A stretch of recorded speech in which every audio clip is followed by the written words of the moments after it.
Welcome back, everybody, to the Rule Your Pool podcast. I'm your host, Eric Knight. This is episode 88, and this is actually a really cool one. If I sound different, it's because for the first time in recording this podcast, I'm on what I would consider a professional microphone because I'm not in my closet studio. I'm actually in a real studio. I am in the Pool Chasers podcast studio with the Pool Chasers themselves, Greg Villafana and Tyler Rasmussen. Thanks for being with me, guys. This is awesome. Excited to be here. We're excited to be one of the 70 listeners. Yeah, you have officially pushed us to at least 72 listeners. This is awesome. You got it. And it's I think thanks for being here is kind of funny because I'm actually in your studio. Thanks for having me is what I should have said. Yeah, we're super excited. Yeah, thanks. Well, the reason I wanted to do this, I was in Phoenix. You guys are in Phoenix. I haven't seen you guys since pre-COVID, I believe. Probably. Yeah, maybe at a show. Maybe at a trade show, but. Yeah. I wanted to introduce you to our audience because we do have a lot of people in the trade, but we also have a lot of homeowners that may have never heard of your podcast. In this episode, I just want to introduce what the Pool Chasers is and give a background of you helped us start our podcast, and we're very grateful for that. So without further ado, this is episode 88 of the Rule Your Pool podcast. Let's go. Welcome to Rule Your Pool, the podcast by Orenda that explains and simplifies pool chemistry so that anybody, regardless of experience, can understand it. I'm your host, Eric Knight, bringing clarity to these subjects so that you can bring clarity to your water. If you're ready to rule your pool, then let's go. Ding, ding, ding, ding, ding, ding. Was that a theme song? Nice. So let's go back to just before COVID started. We were in here. I didn't actually get to record an episode with you in the studio because Harold was. It was a long episode, yeah. But we did an episode on the 6 bad habits. I think we broke it into 2 episodes, if I'm not mistaken. I could be wrong. But we did a 6 bad habits episode 8 over bad Zoom. habits. And then we made it 8. That's right. I forgot about that. You added those. There was more bad habits. There are a lot more bad habits. If we were to do it today, there's probably 20, maybe 24 bad habits. Probably. The bad habits are growing almost as fast as swimming pool podcasts are being originated. But you guys were probably, I mean, if you weren't the first, I think the Pool Guy podcast show was the original. You guys were, what, number 2, number 3 in the industry? Is that a safe assumption? I don't even know.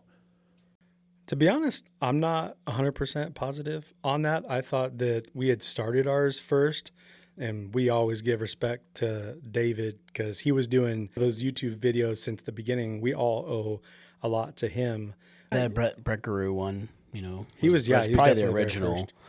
And we had heard him when we were just cleaning pools at Brothers, and he only did about 12 episodes maybe, but we still have a friendship with him, but he was probably the original podcast. Really? Yeah. And that was a huge inspiration because at that time, myself and Tyler were extremely busy with being in the field, cleaning pools at this time, and having the ability to listen on how to make your business better and learning new things within the industry that we probably didn't know while we're actually doing tasks that don't need a lot of thought. You might be brushing, skimming, driving, different things like that.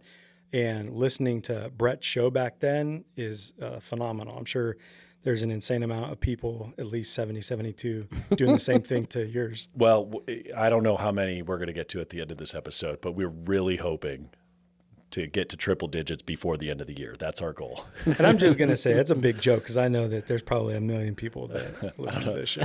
I don't know if it's 1 million, but if you told Jared's wife, she would argue that it's a waste of time. Others would say it's a complete waste of time, but you guys have a great show. I mean, go back 10 years, podcasts were just in their infancy, really. And now it seems like everybody's got a podcast. It's a great medium. It's a great way to talk. I didn't see the value in it, and you guys helped me realize this. Pool guys are working all day. So what got you into creating the Pool Chasers podcast? Well, you're pointing at each other. Make a decision. Who's going to talk first? Tyler, I'm picking you. All right. I take a lot of pride in actually what you're saying, and Greg and I sat outside probably for 30 plus hours, if you add them all up, on just like strategically planning around the concept of a podcast. We really early listened to podcasts 8, 9, 10 years ago. He did. I was probably 6 or 7 years ago.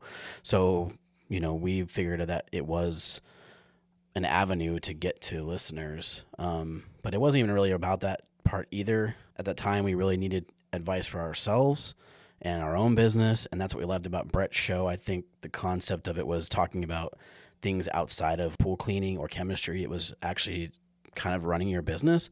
And for me especially, I never had heard how to actually run a pool business. I could go clean the pools, but that piece I liked a lot. And he didn't take it super deep, but that's what really sparked it for me, was that we could learn ourselves and share that with the world as well at the same time, and try to better the industry and reach people. And then once we had the concept, like I said, after those 30 hours, then it became more of like, how do we make it a business? What does it look like? I think we sparked a lot of the other podcasts, to be honest, which I think you said earlier. Yeah, but you helped create ours. It wasn't even our idea. You're the ones who told us to do it. So yeah, I think we forecasted a lot, Greg, especially, of just like what this could be and what podcast could be in 5, 6, 7 years from the time we started it. Ours is like now a little over 5 years old. So that projection was pretty cool. Yeah, and I think we always wanted to inspire ourselves, because there's a lot of people we wouldn't normally have access to. And it would inspire us to keep growing our business. And there's a lot of things that weren't written on blogs or videos on how to actually run this and make it a profitable business. You don't know what you don't know. I hear you say that all the time. But we were getting access to, builders, designers, manufacturers, getting invited to places and documenting it. And these were things that people wouldn't normally be able to see. And I think that inspired people to stay in the trade or take their business more serious or get into something that they truly do want to do.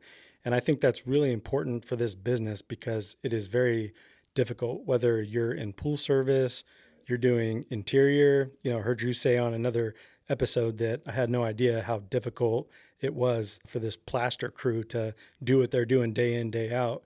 And I can say that for probably every phase of the process, even to cleaning the pool, it's very difficult. So if you can plug in for a second and listen to your people discuss what's helped them, I mean, even listening to some of the failures that some people have had and how they corrected it, you could avoid total loss on your business. For sure. And there's a lot to unpack in what you just said. I agree with all of it.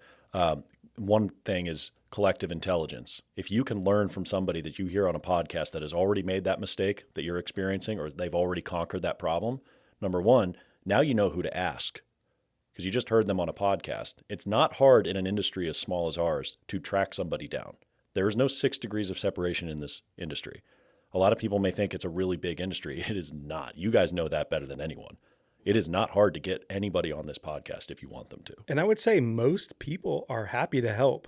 So if you think you're nobody and you want to reach out to a guest that's been on the show, more than likely, if you reach out to them and you have help and you're polite about it, not just because we've seen people just go in for the kill, for the take. I demand your time. Yeah, that doesn't work well. Yeah, I want those emails. I want that list. Like, damn, dude. But I'll argue your point a little bit, though, because I think we made that a little easier to find guests and do that, because in the very beginning, it was not that easy to get people on the show, because to explain what a podcast is, we literally had to start every conversation with what is a podcast. The other shows now don't really have to do that anymore. Yeah. They just say, I started this podcast. Do you want to be on a guest? And I go, yeah, I'll be on the podcast. That's awesome. Whereas our conversations at the beginning very much started with, what is a podcast? I never heard of that before. And then you start with the basic, radio show, blah, blah, blah. You get into the whole... I appreciate you paving that way for us. That was nice of you. But also, my point is, your show doesn't have a lot of guests, right? We don't have any guests, pretty much. I mean, we're doing one now. As I say, we don't have any guests. I'm sitting in front of 2 of them. Okay. The reason I say that is it was a really fun challenge and just, I think, paved the way on a lot of that. But it was difficult a little bit in the beginning for sure of, getting to open those doors a little bit. There are some people in this industry that were truly ahead of their time. And you look at some of the people that you've had on your show that were truly ahead of their time. They changed the industry. And at the beginning, nobody took them seriously.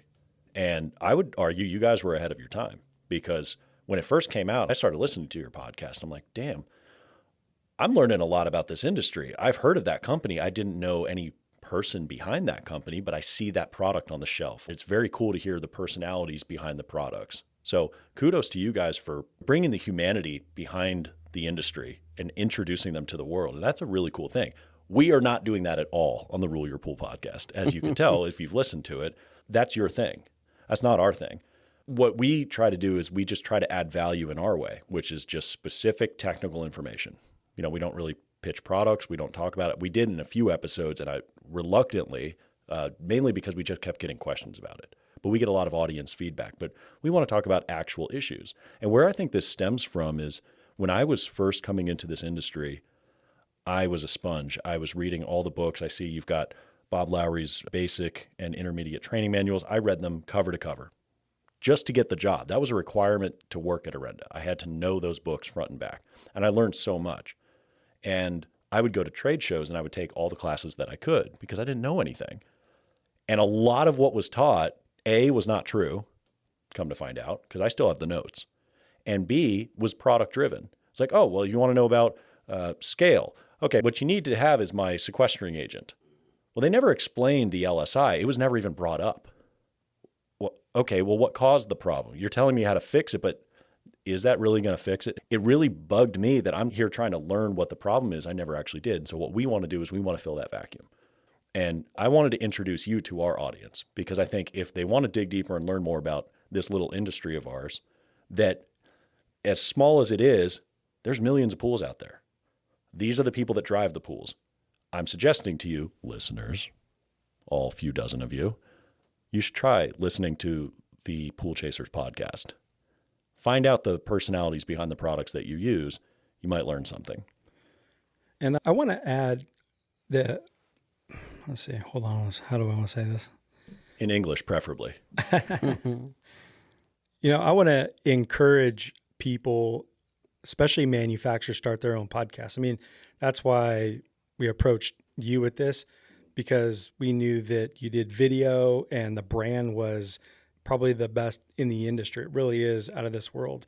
And you've touched on everything. You have a Orenda Academy, you've got videos on YouTube, you've now got the podcast, and we need more people that are the expert at what they do, having things like a podcast to talk about it, because it's not that easy to get information. You've done a phenomenal job at that. I mean, I've listened to probably 75% of the shows, and they're all extremely good, well thought out. Oh, well, good let's not say notes. things we can't take back Good now. show notes. Yeah, good show notes. Yeah, half the people always read the show notes. That's funny. But I mean, what have you gotten from it? I have learned a ton about where people's problems really are because of the feedback. I am stunned, and it warms my heart, the emails that we get to podcast@orendatech.com and ask.orendatech.com. You can submit questions, and it's just amazing. We've been getting questions from the Middle East, from Europe, from Asia, from Africa, and it's just amazing that our little podcast, and it's even more amazing that that's only 70 people. But no, I don't know where that joke really started. The podcast has basically devolved into us just ribbing each other at this point. We ran out of ideas to talk about, so we just make fun of each other. I kind of forgot where I was going with that, honestly, guys. I apologize. Got derailed. It's awesome coming from you, Eric. Yeah. Normally, I'm just alone sitting, crisscross applesauce on the floor in my closet, talking into my microphone, looking at a computer. And there's no computer in front of me. I have no show notes. I'm completely out of my element. Honestly, it's a more comfortable chair, though. I'll give you that. So you asked what I learned from it. I learned that we take a lot for granted of what we know in this space. I get the same questions a lot.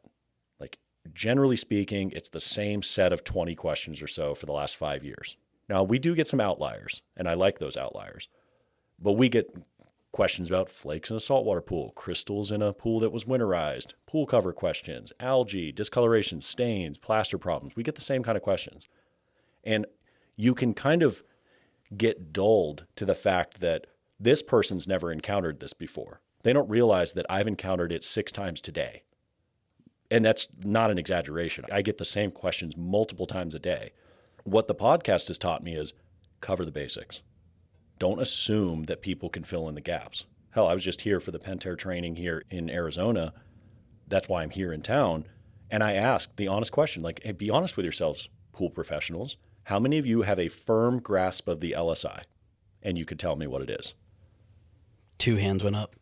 Yeah, like more than half the room was like, I don't know. They know, 'cause Eric will call them out. I'm not sure I could stick my hand up. I'm really glad they were vulnerable about it, because then we got to start at the basics and I got to explain the sugar and the water and everything. And you could just see these people having an epiphany. Now, hopefully it sticks. Now, that part I don't know.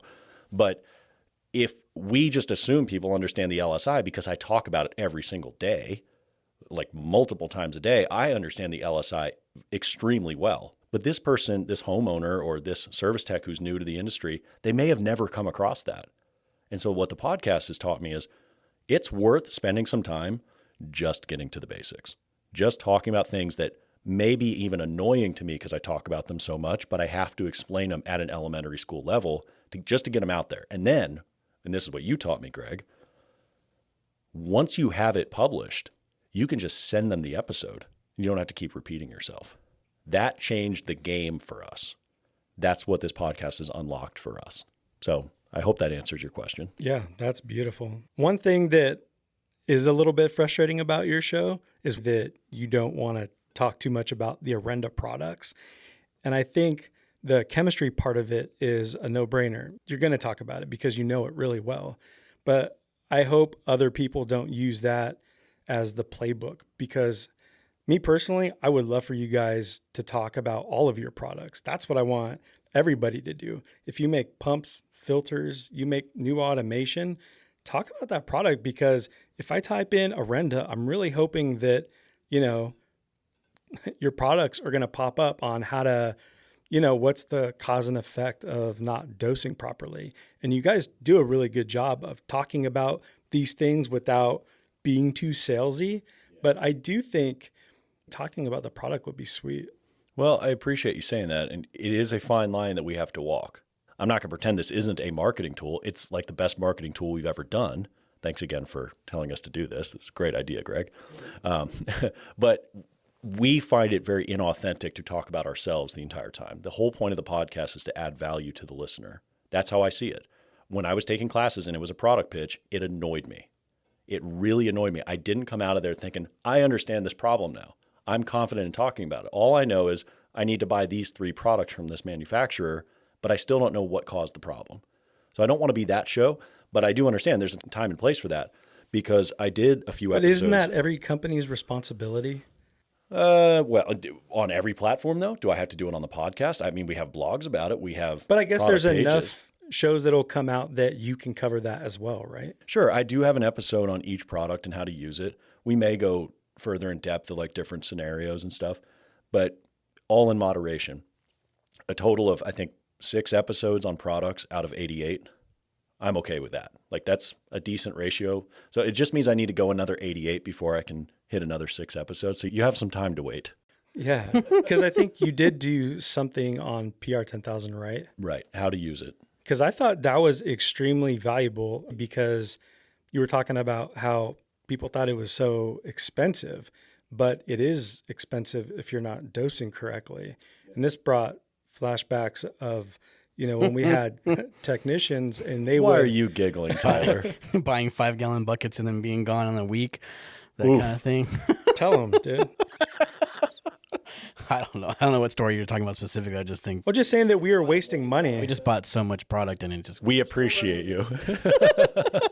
If we were still running the business, we would have made our team listen to that episode. correct. And they would have known how crucial it is. And I think that there might be some owners where it's like, oh, they don't need to know about the money side or this and that. Who cares? You know what I mean? They need to know that if we're saving money, that's more money that the business has. We can't grow. We can't give you raises, and we can't give bonuses, and we can't do all these different things that we want to do if we're, wasting product. But also, like, what else are you doing that with? Like, that's irresponsible on a lot of different levels. You make a very good point that I did not see. Maybe we should do more of that, because we do get a ton of questions. How long do I have to wait before swimming after using PR 10,000? We get that question every day. I used to know that answer. What's the answer? Until it's clear enough to see the main drain. There's no toxicity issues. It's just a clarity thing. I think you made a good point earlier, just like what he's kind of getting at, I think, is we have all these manufacturers, we have all these friends now in this industry, and all of our conversations always start around the same idea of like, I don't want to talk about the product, or they already know all about the product. No, they don't. Like when we used to tell people like, can you explain exactly how to backwash a filter? Everybody knows how to backwash a filter. No, they don't. They don't. Yeah, that's a like good point. that's what they're really, I think, he's getting at, like, go deeper, dive into like how things are done, explain why you do it a certain way, why it's dosed this way. People just assume we know everything. Like when I go to those trainings, and nothing against Pantera or Jandy or anybody, that to me, it's always not deep enough. It's just, here's our book, let's go through it. They just assume we all know what we don't know. If you go down that avenue with your products, and I'm not saying you guys, I'm just kind of jumping off. Oh no, off no, of his no, thing, no! but- You're in it now. We're gonna ride. We're on military time now. We're going deeper. So And I you'd just be came in surprised here. at how many conversations we had on that. It was just like, they already know how to do that. And every time Greg and I would look at him like, you just really don't understand how uneducated this industry is sometimes. And there are people like Joe Mishik, who's very, very knowledgeable and takes the time to study, but majority, I would think, are the other way around. I came in here thinking I was just going to be interviewing you guys and thanking you for setting us on a podcast. I did not realize that you were going to change my mind about something. And Ambushed. well, That's what there's you get for no script. no show notes. I didn't have Jared here to keep me in line. Don't worry, Jared won't be listening to this one because he's not on it. So we could talk about it behind his back. It's totally fine. I feel like I have a homework assignment, because if I go through the common questions about products that we get, that's a lot of episodes. We get a lot of questions about it. Now, we have them in the help center, but maybe it is worth doing short, like brief blitz kind of episodes. We have an idea for an episode of just our top 40 most frequently asked questions, just quick answers. Jared just rattles them off and I just answer them quick. We kind of did that in a recent episode. I don't remember the number. It was called Here's to the Naysayers, where we went through the most common criticisms of our company. That was a very, very well-received episode. I was stunned at the feedback we got. People loved it. I got so many text messages within 2 hours of releasing that episode from people all over the country. It was a really cool thing. That's vulnerability, right? That's what the podcast is all about. Good podcasts, everybody's vulnerable. The conversation gets deep. And that's what we love about podcasting. And I think this is just a chance for us to talk about what we'd also like to hear. But knowing how you speak on the show, there's a lot more that circles around than just talking about this product. It's how do I, read the label? What do I need to know? How should I store it if I'm a pool service guy or a homeowner? Don't leave it outside in the summer. Don't leave it outside in the winter. Don't do this. Don't do that. What should I use as a measuring cup? All those little bitty things. I think that's the magic, where you're in the backyard and you see some green on the walls. And it's like, if you see that, what is that indicating? How am I going to assess this? Should I backwash? Should I do this? Should I contact my service manager to see if a filter clean was just done? So it's not just like, this is our product.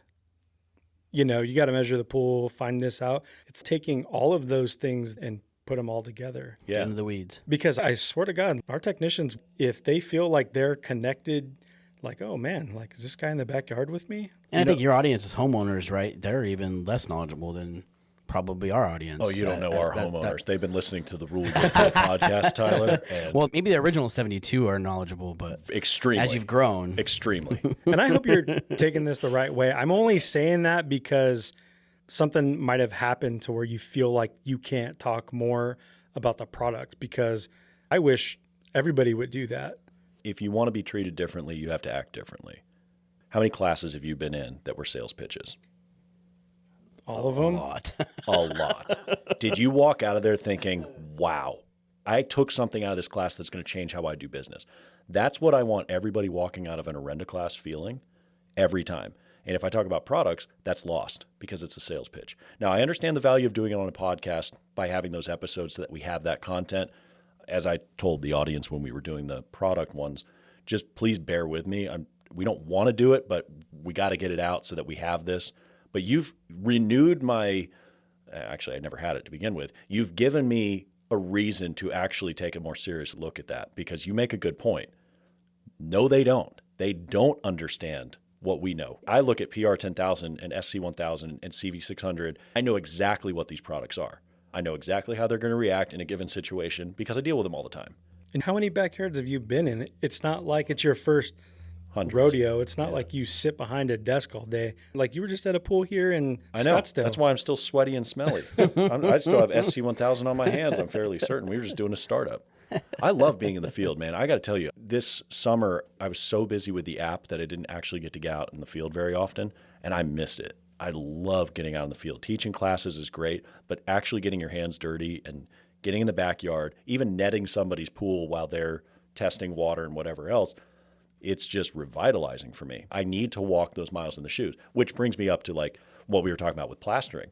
We had been talking for years. How could we possibly think we know about plaster when we've never plastered a pool ourselves? How could you possibly know? And we finally did it. Oh my gosh, like that, totally new respect for that trade. And I always respected them, but now I like really, really, really respect them. But I love that you brought that to light because I don't think enough people respect a lot of the subcontractors, like everybody. But you were actually, and I like what you said, you know, it's like it was a lot of work and they kind of prepped everything and we just jumped in it. Yeah. You know what I mean? They did the hard work. We got in and got to trowel and that was hard work. Like that was legitimately hard work. And I can't imagine being a plaster crew, waking up at 3 a.m, getting out of the building before 5. Like they're loading the truck at 4 something. It's dark, putting pallets on this truck and driving, sometimes hours to the job site, depending on where they are. They get out there, they have to prep this pool, tape it off, put all this plastic on. I mean, it is a job and a half. And they do that twice a day, sometimes 3 times a day. That's crazy to me. In that, we didn't even do a full pool. We did like a half pool because it was a test pool. Oh my gosh. So by walking a mile in their shoes, it really helps us appreciate it. And you're right. I hate to say this, but I think we probably do need to do that more because we do get a lot of the same questions. I don't know. It just gives me the heebie-jeebies, It just feels slimy. I don't want to be a pool gypsy. I don't want to be just... But comparing yourself to what's going on at a trade show, they've got a window of time to get information and they're placing a bet that there's going to be new people because somebody's already heard this. The difference is this is your show that you get to make new every week. And a lot of the things you're talking about are kind of timeless. There's podcasts I listen to that haven't done a show in 5 years, but I always go back to their archive because the stuff they talk about is timeless. It'll always be relevant to my world. And I think the same for Orenda. We can't find trained people. We can't find people that know how to do this. We can't find people that know how to do that. But nobody's doing anything about the training problem. Don't tell me that technology isn't easy enough and convenient enough because it's pretty easy these days to make a video, make audio, and you don't even have to do it to this level. I mean, keep stuff basic and easy. The most important thing is you're educating people on what you know. But I think that if we want the next generation and this current one to be better, like, got to be more aggressive with how we get information and not wait on the next guy to do it. Well, I got to be honest with you guys. This episode has gone a direction I did not expect it to go, and I'm glad, but that's kind of how a natural conversation is supposed to go. I do want to wrap this up. How can people find you? How can people find your podcast, Tyler? What's your website? What's the best way for people to get engaged? Here again, you're pointing fingers at each other, and it needs to stop. I asked Tyler first. How can they get a hold of us? Not how to get a hold of you, but like how to find your content. Yeah. Poolchasers.com is the main way to find it. But you probably should ask Greg that question. Is this an inside joke? I feel like this is an inside joke. We just do different things. That's kind of his world a little bit more than mine. That's all. So poolchasers.com, go on anywhere podcasts are available. Just look up Pool Chasers. You can go on poolchasers.com and all the different icons are up top. We have Instagram at Pool Chasers, Twitter at Pool Chasers, Pinterest even, crazy enough, and a YouTube channel. So, and you can email poolchasers.info@gmail.com. Right on. Well, thank you I guys. just want to say one thing about you, Eric. I think it's pretty cool to sit here and talk to you and have this conversation, because I remember the initial conversations of Greg's talking with you and Harold, and kind of the idea that it wasn't as cool to you then as it is to you now, obviously, right? Of Podcasting? about understanding the concept of it and what it's done for you and for your brand, right? That's pretty cool that you've taken that idea and along with Greg's help and just kind of that whole thing and embraced it, because not everybody does. And, you know, for you to do what you're doing and now even more diving in farther into it, it's pretty cool to see. I will totally give you credit for it, because when we were here pre-COVID with Harold, I thought it was cool. I did. I thought it was cool. I didn't see it applying to my company. I just didn't. Like, I thought, we have all these videos. It never clicked until our first episode goes out and one of my customers called me and said, I love your podcast. Wait, what? We didn't tell anybody about it. We didn't put it on Facebook. We didn't put it on our website. We didn't tell anybody. We just wanted to see who would find it. And it started taking off very early. And largely what he was saying is, it doesn't even slow me down. I could just listen while I drive. That was the epiphany moment when I realized, oh my gosh, the podcast doesn't slow down our core audience from their actual job. They can learn while they're working, and they can listen with AirPods in their ear while they're netting a pool and driving to the next one. Wow, that was something that never even crossed my mind when I was in this studio last time.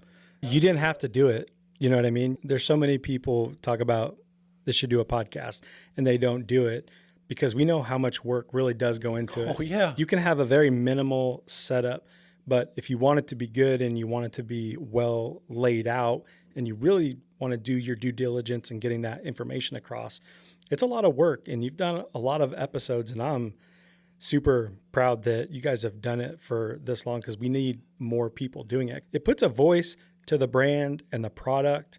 And for us, we've always been, there's a handful of companies that kind of keep us in this industry and make us proud to be in the same industry as companies like Orenda. And man, keep doing the podcast, because it's great.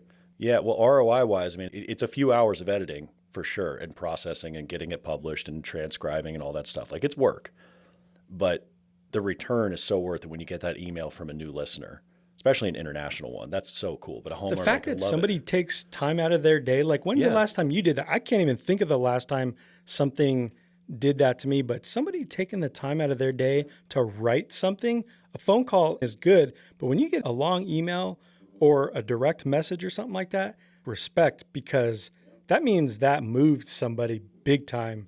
We're all freaking busy. Like, everybody's busy. Oh, it means a lot. It means the world to us. And I say that at the end of every episode. And now that this is the end of this episode as well, it does mean the world to us that you guys listen to this. I can't believe that you actually are. We're still just kind of kicking ourselves like, really?